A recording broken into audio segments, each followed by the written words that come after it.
Yeah, All right. I know. Well, good Out of afternoon. silence. I am Mike Benner with the Portland Police Bureau, Communications Manager here. On behalf of PPB and the Gresham Police Department, welcome. We are excited to share the next big step in how PPB is using technology to improve public safety. But first, a little bit of a history lesson, if you will. You might recall that in early 2023, City Council gave us the green light to start using drones. These are small unmanned aircraft to help document crash scenes and crime scenes, monitor critical incidents from a safe distance, of course, provide real-time information to officers on the ground, and de-escalate tense situations. Since the spring of 2023, drones that are flown by trained officers have helped us to do our jobs more safely, more efficiently, and often with less disruption to the public. These drones are used in line with strict privacy and safety standards. Last fall, after a successful pilot program, City Council unanimously approved expanding the program citywide. That meant more equipment, more training, and broader use across all precincts. Everything from helping recover stolen cars to street racing interdiction. This work was conducted by utilizing drones in a select number of our patrol vehicles. This work was done carefully, it was done responsibly, and always with community safety and trust in mind. This program has seen great success in Portland with over 400 successful deployments this year alone and growing community support. With that foundation in place, we're excited to take the next step. Deploying drones as first responders, a pilot program we're launching in collaboration with our great partners at the Gresham Police Department. As you'll hear more about, GPD has been flying drones as first responders for more than a year, and they are now inviting PPB into that space to work right alongside them. With that said, I now want to introduce PPB Commander Franz Schoening to share details about the pilot program. After that, we'll be hearing from Gresham Police Chief Travis Goldberg and Chief Day, and then we'll do some Q&A. Commander. Good afternoon. My name is Franz Schoening, and I'm the commander of our Specialized Resources Division with the Police Bureau. As Mike mentioned, we're here to discuss our drones as a first responder pilot program. I'd like to provide an overview of how the program works. Unlike traditional vehicle-based drones that require setup and travel time, these drones are pre-positioned and launch-ready from the rooftop of each precinct. When an eligible emergency call comes in within a 2.5-mile radius, covering approximately 19 square miles, the drone can be launched immediately. Each drone is operated remotely by a trained Portland Police pilot stationed at Gresham's Drone Operations Center. A visual observer remains at the launch site to monitor airspace safety. Once the drone is on scene, it provides real-time video footage to officers, giving them a clearer picture of what's happening before they even arrive on scene. This capability delivers several key benefits. First, it reduces response times. Drones often arrive faster than both police officers and vehicle-based drone systems. Second, it enhances safety for officers and the community by providing eyes on a scene without placing personnel in immediate danger. Third, it helps us right-size our responses, deploying the appropriate number of officers or sometimes redirecting a call to a non-police responder like Portland Street Response. It also helps us locate suspects more quickly, often without having to set up large perimeters that disrupt neighborhoods. Most importantly, this technology can act as a de-escalation tool, giving us more time and more information to decide whether an armed response is necessary. We also recognize that with new technology comes community concern, particularly around privacy and civil liberties. I want to assure you that strict safeguards are in place.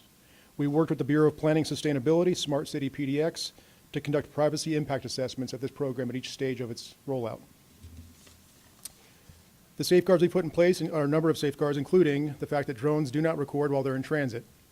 Their cameras face the horizon and only begin recording if there's a reasonable belief that criminal activity is occurring or has occurred. The program is fully compliant with state law and Portland Police Bureau policies.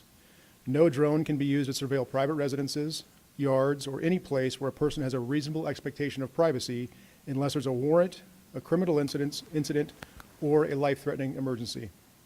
These drones will not be used for mass surveillance or surveillance of First Amendment events. Every flight is internally tracked and reviewed, and every flight is externally transparent. We post the data to our dashboard where you can see it publicly. Let me also reiterate this is a pilot program. Only 2 drones will be in operation at each precinct. No new drones are being purchased, and the equipment is owned by Gresham. And Portland is only contributing trained personnel. Due to staffing constraints, drone operations will be limited to specific time windows, and all deployment data will continue to be posted publicly on our website and we welcome community feedback. If the pilot proves successful, we will explore expanding the program to other areas of the city, but only with full transparency and ongoing community engagement. At its core, this initiative complements our existing drone program that aims at saving lives, protecting our neighborhoods, and making better informed decisions in fast-moving emergency situations. Thank you for your time and your continued support as we continue to explore ways to serve and protect Portland. This time, I'd like to introduce Chief Goldberg from Gresham. Appreciate it, Franz. Good afternoon. I'm glad to be here with you again. Travis Goldberg, Chief of Police for the City of Gresham. Today marks a milestone for our entire region. We're here to celebrate innovation, leadership, and the power of partnership in public safety. In July of 2023, the Gresham Police Department became among the first agencies in Oregon to launch a Drones as First Responder program. We did this with a clear goal: to respond faster, to respond smarter, and to respond safer for our emergencies in our community. Today, we proudly stand beside our partners at the Portland Police Bureau as they launch their own Drones as First Responder program. This is a necessary step forward, and we commend their commitment to innovation, transparency, and community engagement. What I'd like to do, because I know Franz shared a lot of the detailed information with you, I'd like to tell you about a story that happened within Gresham as to why I believe in a decade from now we will look back and wonder how we got the work we get done without the technologies that we leverage every day. So as we launched early on and we launched our Drones First Responder program, one of the initial calls that our operators went to was a robbery in progress. The idea, again, trying to make it safer for our entire community. As they responded to that call, it quickly resolved itself. Then what happens with the Drones as First Responder program, because it's not a patrol program, they return to our home location. While en route, they were diverted to a call of a structure fire. That ended up being a house that was fully engulfed in fire. What that technology did for our street response, including fire department, was to provide information that individuals were in the backyard trapped with the inability to get out of the backyard. Our Drones First Responder operators were able to give that information to the street level police officers, who then devised a plan, went to a neighbor, asked for a chainsaw. They were able to cut through bushes and a fence and provide an exit for people that were trapped in that fire. So as we move forward with this partnership and this technology that I think will benefit our community, I think it's important to understand that technology helps us to enhance the work we do, but also makes our community safer. So I commend the Portland Police Bureau for taking this step forward with us. We look forward to the partnerships and making our shared community safer. And now I'd like to turn it over to Chief Dave for a few words. Thanks, Travis. Yeah.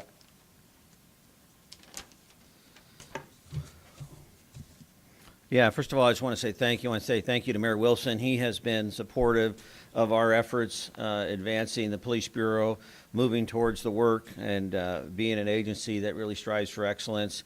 I also really want to thank the team has come alongside. We have several members of the Police Bureau who have taken on additional training, additional responsibility to be a part of this project. Sergeant Jensen is here, Commander Shaning, and then our partners from Gresham. And certainly I want to thank Travis and his leadership and his team, his forethought in making this happen, and then their generosity in sharing the equipment with us to make this possible. This partnership with them is consistent where I've wanted to go since I came back 2 years ago, around continuing to develop and strengthen our regional relationships. And we noticed last week when we entered into the transit agreement with TriMet, that's with Multnomah County. Here we are standing with our friends in Gresham. Really gives me confidence and encouragement as a chief to know we're providing the highest level of service to not only the East Portlanders or the city as a whole, but also really all of Multnomah County in our effort around safety. The economist author Peter Drucker once said, "The greatest danger in times of turbulence is not the turbulence, it is the act with yesterday's logic." And we are no longer an organization that responds with yesterday's logic. We are an organization that's a learning organization that's moving forward on a daily basis. And this is another step in that. You know, there are several of these programs around the country, and I'm proud of the model that we have used. It's already been highlighted, the level of transparency, the information sharing that we provide, and the successful operations, both highlighted by Chief Goldberg, and I'm sure that our team could share as well. The technology is the future for us in policing. We are seeing this in a variety of ways, and to be able to embrace this and to engage in this pilot program at this point, I really see as critical. This is going to further support our goals, which have been laid out since I started, around transforming the dynamic between the police and the people we serve, reducing crime and the fear of crime, and organizational growth and development. It was made clear by council in the spring that they wanted to see a reduction in overtime, they wanted to see lower crime rates, they wanted to see an increase in hiring. The police bureau is moving in that direction in all those areas, and I'm anticipating that this program is going to further support that by the efficiencies already outlined. So I'm just really encouraged. This is an example of a learning organization. This is an example of maximizing the resources we have available to provide the highest level of safety and security to the community, recognizing the necessary steps we are taking around transparency in all that we do, and just really looking forward to reporting back and hopefully maybe expanding the program in the future depending on the results that we see in the coming months. Questions, Mike? Thanks, Chief. All right, we have some time for some questions. Just identify yourself and who you have the question for. We'll start with Julia. Julia with KPTV. You mentioned the privacy studies that were done. Could you speak a bit more to what studies were done before the pilot program, what communities were consulted? I'm Sergeant Jensen, Andrew Jensen. It's a Jenson, and Andrew is the common spelling. I've been with the drone program now for just about a year. I've been in aviation for a lot longer than that. I wasn't present for the setup of those studies, but I do know that Smart City PDX there in the Bureau of Planning and Sustainability, they basically are looking at our use of technology, the rules that we work under, and what they're really trying to suss out is what is the overall danger to community privacy? What is our impact to community privacy? That's a question probably for them to get the real nuts and bolts of who they reach out to internally. That's definitely going to be their wheelhouse. So I'm sorry if that's not the perfect answer. Go ahead. Jake Holter, KGW. I had a question about like the gear itself. So you said that as part of this pilot program, there's going to be 2 stationed on top of each Portland precinct. No. Not just one to start, but go ahead and we'll Just clear it up. one to start on each of the precincts. Okay. No, 2 on one precinct to start. 2 for the pilot on program. one of the Yes. precinct. Okay. Two. We have 2 drones that belong to Gresham that are on the roof of East Precinct, and they're on the roof of East Precinct due to the proximity to Gresham. Of course, Gresham being our partner in this. Got it. Okay. And then from there, how long of a pilot program would you say you're looking at before potentially expanding? And with that, would that come an increase in operators? Would it still be in Gresham, or are we getting too far ahead? I can speak to some of that. We were actually just talking about that earlier. We're entering the Pacific Northwest fall and winter, which does impact aviation. I would like to start collecting data about our performance metrics over the next 6 months. I think it's going to be a very small data set because of the impacts of our weather out here. So potentially 6 months to a year to start figuring out, are we having a positive impact on our call responses and our outcomes in the community? Aside from the timeline, sorry, what was the next part of your question? In that, and this might be getting too far ahead, but you said the ones being operated from the east will still be operated from Gresham. If it expands, is there going to need to be an expansion of operators, and or would Portland need to establish its own kind of hub, say if they do end up on top of every precinct? I know think, that's getting... yeah, that's a little I'm ahead. I don't know yet. I don't think we would need more operators because the way our program is set up now, we have operators distributed through all our precincts across multiple shifts. And one of the huge advantages of this program is 1 or 2 pilots in one office can do the job of many more pilots covering much more real estate, assuming you're within the geographical area covered by your DFR program. So it actually makes that a little more efficient is the hope. Gotcha. Thank you. Just one clarifying thing and then a question. We've already seen this being used. I know I've been at several scenes where if someone's barricaded or we don't necessarily know how many people are in a house and they may have gotten away, like just to clarify, you guys are already using this and we've seen some of these examples at work already. Yes, we've been flying drones. Police officers in Portland have been flying drones for about 2 years now, and the pilot project went to a live program. Halloween last year was really the go live date. So the way it currently works, a police officer with a drone loaded in their car will drive to the call, sort of do all their pre-flight planning there at the call, launch the drone, and then provide the service. Instead of driving to the call, this lets a pilot sitting in a control room send the drone to the call with a much shorter response time, assuming you're within that geographical area covered by the drone. You don't have to drive there. Do you still have to get permission from the FAA when it's like these like short windows of time then? Depends on the real estate. We have a combination of controlled and uncontrolled airspace in the area, and every flight we do is compliant with FAA rules. So that is part of the pre-flight process every time.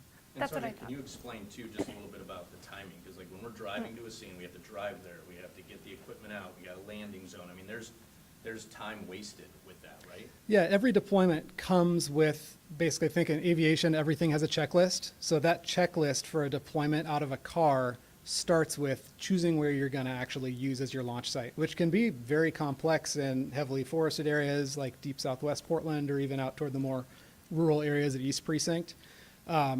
You don't want to take off under a power line that you can't see in the dark. All sorts of environmental considerations, and that's just the beginning of the pilot's process, selecting where they're going to deploy from. Then they're checking airspace, then they're checking weather, then they're getting briefed on the call and going. A lot of that process can be done right on the computer they're sitting at. They know the weather. They know that their launch site is already clear of obstacles because the drone takes off and lands from the same spot every time. It takes the workflow, which is several minutes, and takes it down to less than a minute. And if you're waiting for 911 responders to come to your house, I think those several minutes mean a lot to you. Yeah. And then my actual question, and I'd love to hear this answer from Chief, if I could pick. What would you say to people who are worried about having these drones fly over their neighborhoods and over their homes, who maybe feel a little insecure about this? Yeah, that concern is genuine. It's real. You know, I don't discount that at all. Fully understand that this is new territory, you know, and certainly the history of law enforcement has not always demonstrated a credibility around the use of technology. And a couple things that I would say to Portlanders. One, we have a demonstrated work product around this particular tool over the last year or so that we've had it up. I mean, you can go to our dashboard. Everything is very public. You can see where they're flying, what they're doing, you know, how they're being used. So I think that has shown that we are being very open in that. We have been clear in our communication. This week we spoke with council, with chiefs of staff. You know, this isn't something that we're, you know, trying to hide. That's why we're having the press conference, trying to be open about that as well. And we will continue to engage with Portlanders on this. We will continue to make ourselves available to hear their concerns. Certainly, you know, complaints or things like that, we will be responsive to. And this is one aspect of, you know, many other aspects of policing that we're going to be leaning into. But I think it's essential that we don't shy away from technology, even if it seems a little bit scary or a little bit uncertain, because it is a way for us to increase, as we said, safety, efficiencies, things like that. So, but recognize those concerns exist, and we welcome that feedback, and we welcome an opportunity to try and mitigate those. Let me piggyback on that for a moment, too. I just want to make clear, I think Commander Shanning mentioned it, and it'll be spelled out in the news release that'll be disseminated right after this news conference. But when these drones lift off the roof of East Precinct, they'll be trained on the horizon because they are flying. Think about it, if the camera's pointing down, that drone could hit something. So we are looking at the horizon as we fly. So I hope the community understands these drones are not flying, looking into backyards as it goes. They're trained on the horizon, and they will get to the scene that they're dispatched to, if that makes sense. It does. It's just some people, some people just don't even like them in their neighborhoods. That's like what I was getting very at. well. Yeah, sorry.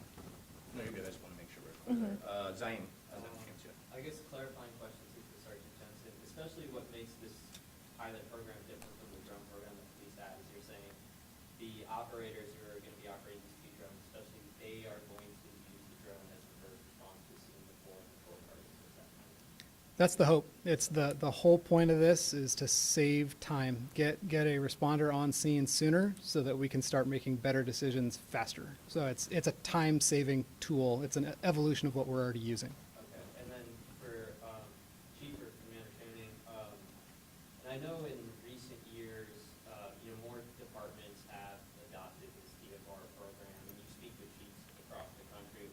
How have you seen this technology develop, and kind of what conversations do you have to make sure that this is something you want to do? Yeah, this has been growing across the country. There's a number of agencies that are using this, particularly on the West Coast, but even, cities like Detroit and others. I was recently in Philadelphia. They've been looking at it. So many major cities are seeing the opportunities that Sergeant Jensen outlined, right? To be able to be on scene quicker, to be able to identify the need, to better use of resources. There's a de-escalation component there, there's a triage component, there's distance, there's time, safety, all of the elements that we use to evaluate the effectiveness of policing, this really provides. But as mentioned earlier, all of us are, sensitive and aware of the fact that it is new and there are concerns around how we use technology, how we gather information, how we store it, keep it, share it, all of that. And so we are constantly in conversation, with both legal counsel here, city attorney, et cetera, but also learning from our partners around the country to see, what are some of the challenges they've faced, how have they managed that. I'm seeing this to be more common than not. I just read an article today about an agency in Colorado that's looking at it. I will be at a Major City Chiefs and International Association Chiefs of Police Conference in October, and I know that it's part of the conversation there. And there's also a lot of conversation nationally about drones and safety for community in terms of being private operators, right? When you have drones over large-scale events, you see more and more discussion about, when they're over stadium events or open-air events, and, trying to really understand the complexity of the program as a whole. And so this really, by having the expertise of Sergeant Jensen and others, this gives us a leg up to be able to understand potential threats that could come from people who would use drones, unethically or inappropriately in our community. Yeah, and the other thing is, and I know this is different, but in this past legislative session, lawmakers, some had advocated for Senate Bill 238. You wrote support for that. Did these conversations about this program, kind of pushed off after that bill, did not pass the session, or was this already starting to happen? No, I give credit to Chief Goldberg. I mean, as you mentioned, he's already been in this for over a year now.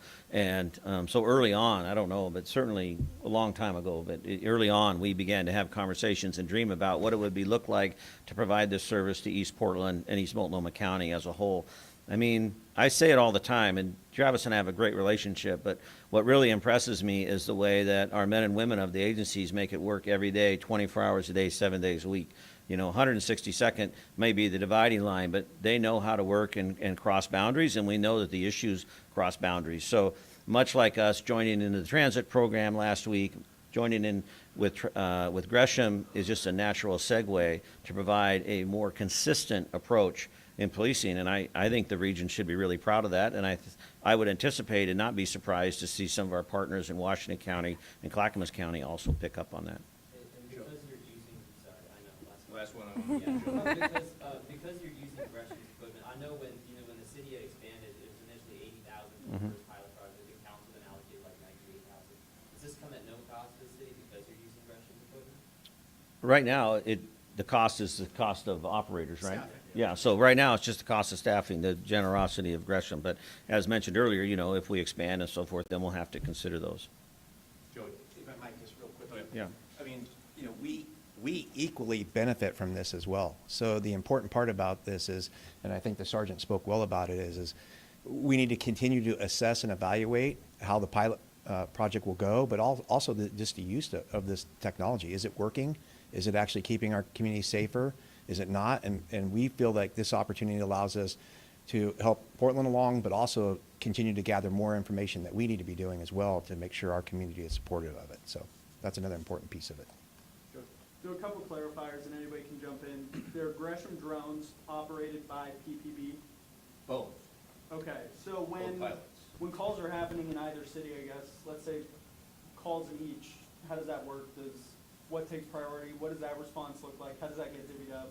And Sergeant explained too that it's not 24/7. Yeah, yeah, so this is only gonna be staffed as available. We have, just like most police agencies, staffing issues. So when it is staffed, there will be a Portland pilot and a Gresham pilot sitting side by side right there in that control room.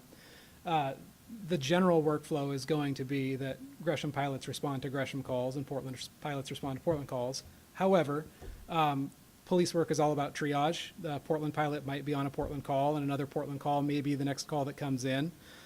If it's appropriate, the Gresham pilot can fly to that call in Portland, and the same applies in Gresham. That's the efficiency of the program, is that we're hopefully not going to say, nope, that's your side of the line, and I'm not going to fly to that one. And then you said that control room is in the East Precinct? No, that's in Gresham at their city hall. Got it. And then something else on the privacy note, I think I heard earlier someone said that it's not going to be used for surveillance at First Amendment events, I mean, protests, rallies.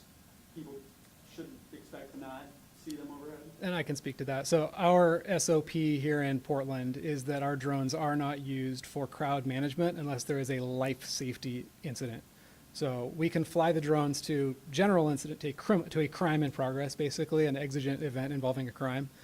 But at a crowd management event, our standard is higher. There has to be a life safety threat before we launch the drone. We're trying to save lives at that point. And under our intergovernmental agreement with Gresham, Gresham will be following that rule in the city of Portland. So Gresham pilots won't be flying crowd management in Portland, circumventing any rules. So we're all playing under the same rules in Portland. Yeah, Julie. Who or how long will video recorded on these drones be stored, and who will have access to that? It goes to the same repository that our body-worn camera footage goes to. It's a Axon Evidence is the product. It's basically a digital evidence room. Axon's great because it keeps track of everybody who views, when, where, and how any evidence is accessed. And it's retained in accordance with Oregon public records laws. So if it's criminal evidence, it will be categorized to whatever level of crime that investigation is connected to, and it goes on to a deletion schedule based on that categorization. Question for either of the chiefs. What has been sort of the officer response, particularly regarding safety? Because this is sort of a change to the workflow. Yeah, no, that's a great question. I think, like anything, when you make a change or you bring on new technology, sometimes there's a little adverse to that information or technology. I think overall, as we have seen great success with our deployments, and again, I want to reiterate, Gresham's been at this for like a decade in terms of using drones for crime scene mapping or traffic crash reconstruction. And so I think the officers are getting used to it, and then once they see the benefit about the information coming in that makes us, again, smarter, faster, and safer, they've adopted it, and they seem to be okay with it.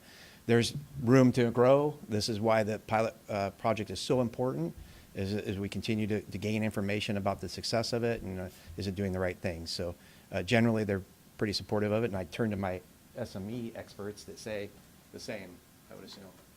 Yeah, cops are very traditional. They begrudgingly accept change, but cops love getting more information, because that's the bane of any police call, is you go into any circumstance with this much information about something that really is this big. Drones add to that information, so generally I've found that the response from officers has been very positive. They get to know more going in, whether it's around a corner in a backyard or just into a call, if a drone was there able to put out information first. Any decision maker loves information. One or two more questions? Anyone? Toby? No? I have one. It's a little off topic, and I hate to be that person. And of course, I just clipped off my email for Chief Bob Day. Mm-hmm. What will PPB do in response to the border czar doubling down on his commitment to increase ICE operations in Portland? Just slightly off topic, really. I wouldn't interfere if I didn't think you could answer it. And Wow, look I'm at that. sorry. Yeah, it has faith in me. Boy, that's scary. Hey, we are staying the course, right? We're certainly aware of the conversation that's happening on a national level. It'd be negligent for us not to be paying attention and to listening to the comments that are being made. But, Portlanders should know we're staying the course. We're abiding by state law, by our sanctuary city status. I continue to be in communication with our federal partners. I continue to make sure that the organization is, staying within our appropriate lanes.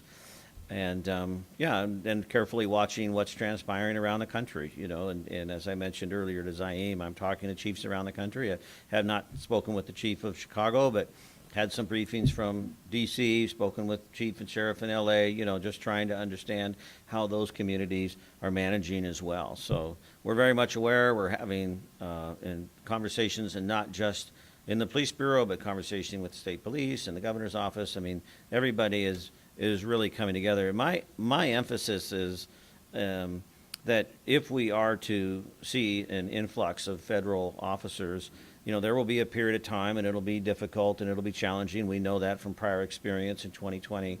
But I also want to call us to a vision that's beyond that moment, because we know that'll be temporary. We know it's not sustainable. The behavior that we're seeing is, whether it's LA or DC or Chicago, whatever's next, the model is not sustainable. So there will be a period of time, and it'll be difficult. But we are going to be here afterwards. We are going to be here long term. And how do we want to continue our relationships both with one another and law enforcement, on the federal side, the local side, but also as a community? How do we as a community want to, be able to maintain what is significant and important to Portland? So, we're being careful, but it doesn't change our course right now. All right, thank you everyone for showing up, and I just want to remind you, if you can, whether it's on your TV story or your web story, to remind people that we have that public-facing webpage. I mean, I might be biased, but we have one of the best in the country when it comes to law enforcement. We are extremely transparent, and our UAS program is all up there for the community to see, so we encourage them to take a look. With that, thank you for coming. Appreciate you all. Excuse me? It'll be on our news release. Yep. Thank you.